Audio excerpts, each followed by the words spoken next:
Какво представлява аюрведа като учение и би ли могло принципите, върху които се изгражда, да бъдат прилагани от всеки един от нас? Това е древна методика за лечение, която датира от повече от преди 5000 години. Това е написана в първите книги, които човечеството познава на санскрит. Това са книгите на ведите. Всъщност това е дълбоко познание на човечеството за правилата, по които човек трябва да живее, за да бъде здрав, хармоничен и щастлив. Защото на чисто физически план ние се вълнуваме да сме здрави, нищо да не ни боли, но на емоционален, на психически, бих казала, на енергиен. Нас не вълнуват и други неща, да имаме хубави емоции, да се радваме на живота, да се чувстваме щастливи. Всъщност ние сме дошли за това да бъдем щастливи тук и сега, а не само да поддържаме едно тяло, което да не го боли. Нали? Това е много малка част от общия план, за която ние сме тук. И всъщност древните адепти, които са хилядолетия наред, са посветили да наблюдават законите на Вселената, законите на природата и нашето вграждане и вписване в тях, т.е. при кои закони и правила, при спазването на кои ритми и цикли, тъй като природата е циклична, има ритми, има сутрин, има вечер, има годишни времена. Тези ритми и цикли са и в нашето тяло и те са намерили тази симбиоза и този синхрон, при които като правила са ги извели, за да може ние да се чувстваме наистина добре. Това познание те са оставили на поколенията, хилядолетия след тях. Разбира се, то е било като сакрално свещено познание. Написали са го в ведите, дори за тези, които се интересуват, ще кажа, че то е било зашифровано под формата на стихове и само ако имаш ключа към шифъра, ти можеш да стигнеш до това познание. Тъй като познанието всъщност знаете, че е сила. Ще възникне въпрос от само себе си, защо сега, след 5000 години, това познание се дава на човечеството, защото ние сме на прага на самоунищожението. Както като планета, така и като човешки вид, така и като самоунищожение на всеки един от нас. Затова това познание се дава, за да се покаже, че има много прости правила, при които, спазвайки ги, ние можем всъщност наистина да върнем част от знанието и да върнем познанието за това, кои сме ние, какво е нашето място в тази Вселена, за какво сме дошли и как да преминем тази физическа реализация по един хармоничен и пълноценен начин. Голямата тайна и голямото познание на аюрведа, че всъщност цялата информация, цялата истина е в самите нас. Просто ние трябва да се обърнем към себе си, да познаеме кои сме ние, какво съчетание на енергии представляваме и кое е това, което трябва да взимаме отвънка, да добавяме, за да може нашата система да бъде балансирана и да бъде пълна.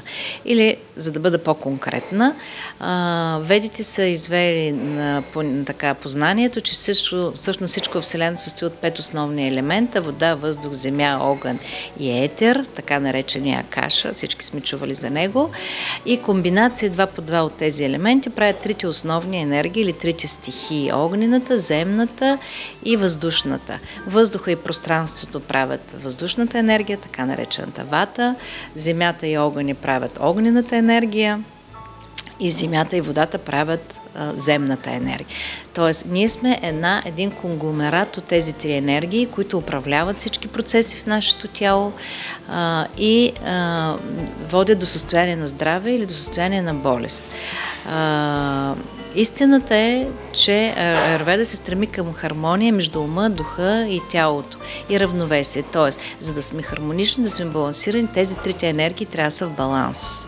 И всъщност цялото познание, цялата наука аюрведа дава прости правила какво да правим, за да може енергията в нас да бъде балансирана. От друга страна обаче всички се раждаме с различно съчетание на енергиите в нас. Някои хора са по-въздушни, т.е. движат се бързо, говорят бързо, имат хаотични мисли, експанзивни са, много жизнерадостни. Всички сте срещали, те са такива слаби, грацилни, светлооки, русокоси, луничави. Нали, това са въздушния тип.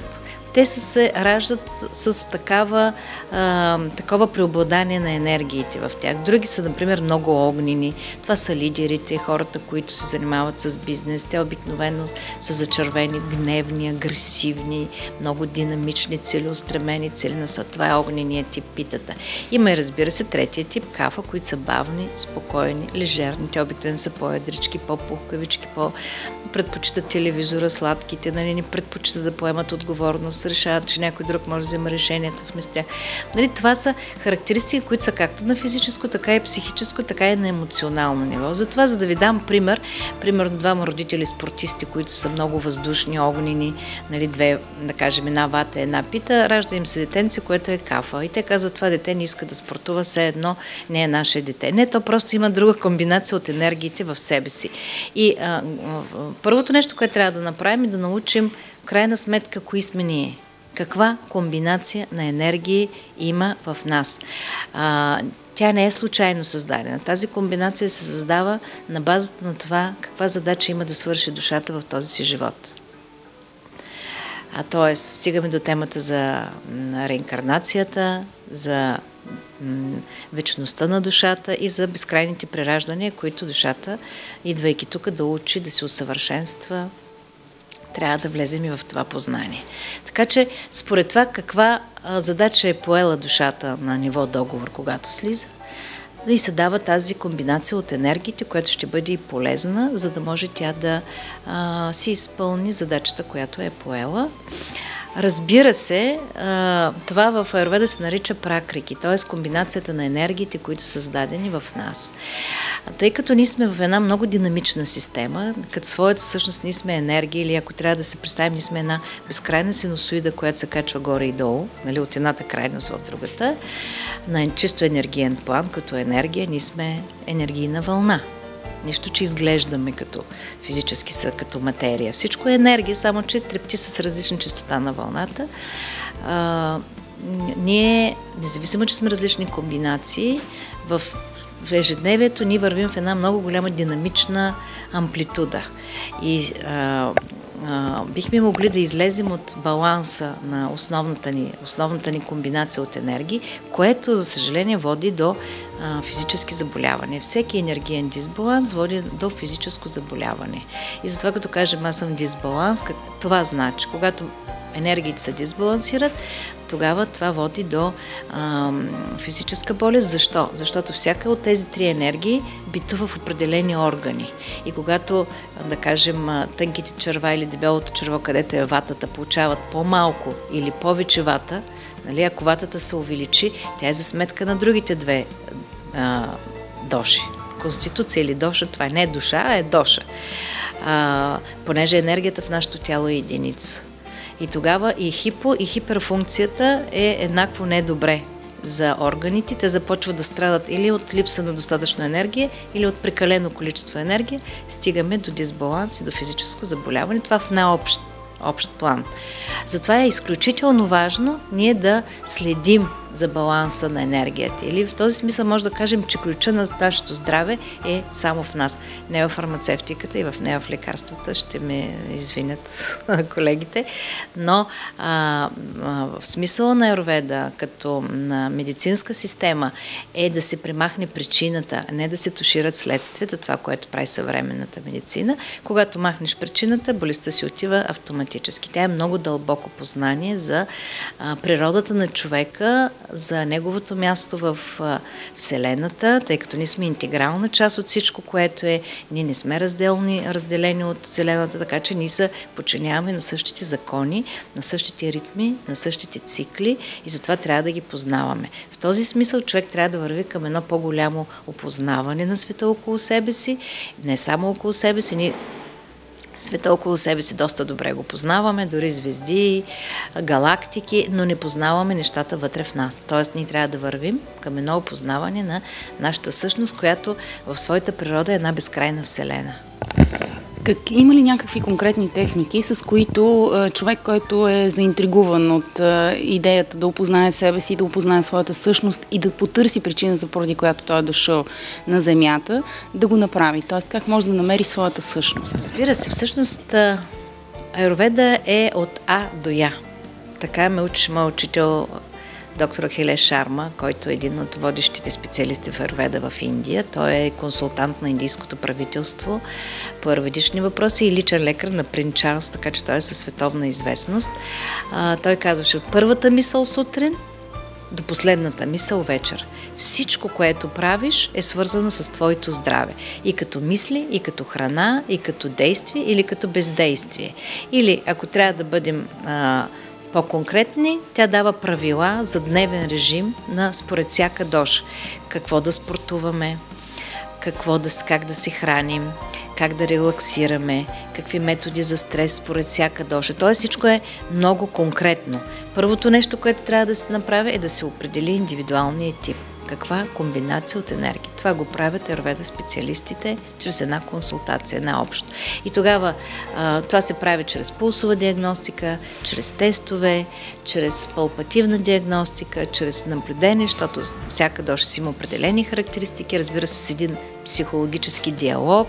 Нещата са доста по-сложни, за да се разбере както пракрикито, което е основната комбинация, така и викрити се казва, или викритито, което значи в момента какво ти е състоянието. Нали? Не как си родена, в момента. Би могло да има доста големи аномалии. Накажем, ако ти си една пита вата доша, т.е. повече въздушен тип, поради определени обстоятелства, работа, бизнес, ти може да си дисбалансираш питата, например. И тогава нещата доста се усложняват. Така че бих казала, че като първо познание човек може да се направи чисто информативно за себе си, да се ориентира долу-горе какъв тип е, но когато иска да работи върху себе си в конкретната ситуация днес, да кажем, той трябва да види какво е викритето му. Т.е. дали няма дисбаланс на друга доша и ако работи за намаляване на едната, да ни прави обратен ефект. Има такъв момент. Точно това исках да попитам. Ако човек осъзнава себе си като определен тип енергия, аюрведа специалист прецени, че той е съвсем друг тип от комбинации енергии. Възможно ли е такова разминаване? Човек да осъзнава себе си по един начин, а всъщност от специалиста да бъде оценен като друг тип? Той няма как да го осъзнава, ако не е запознат. Пък мисля, че специалистът е по-добре запознат. Така че той е въпрос на диалог. Освен това, когато, поне аз така правя, когато определя типа, аз му чета характеристиките и искам той да се съгласи, в смисъл, че той да каже, да, това съм аз. Така че някъде, тъй като ние не сме само един тип, ние обикновено сме комбинация от два типа, в която викритето ти е насочено към едната повече в момента. Важното е да си определи състоянието ти в момента, дисбалансът ти в момента. Разбира се, че трябва да си знаеш основната комбинация. И когато се работи за намаляване на дисбаланса в този момент, когато това се изчисти, тогава ти си продължаваш да си работиш върху основната ти конституция. Сега, нещата леко се усложняват, тъй като тези енергии съществуват не само в ежедневни, те съществуват и в 24 часа от нашето ежедневие. Те съществуват в целия годишен цикъл, те съществуват и в целия човешки живот. Така че нещата малко стават по-сложни. Тоест, да кажем, една вата, тип, който си роден, есента, понеже е периода на ватата, трябва да бъде по-внимателен, защото тогава духа студено, т.е. ватата се качва автоматически, защото периода е такъв.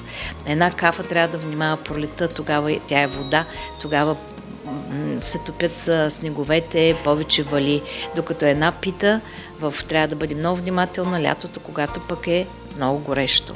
Така че същото се отнася и в целия ни живот, да кажем. Ние се раждаме в кафа енергия, през зрелия ни период минаваме в пита енергия и накрая, когато вече над средната възраст за жената, понеже тя не минава никога средна, но за мъжете минава вече е във ватата, т.е. човек става по-въздушен, студено му изсъхва, почва да се събира.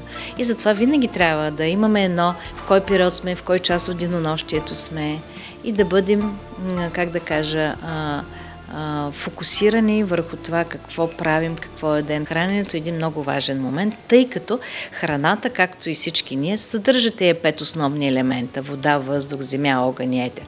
И когато ние имаме, да кажем, много огън, какво е логично, за да го намалим?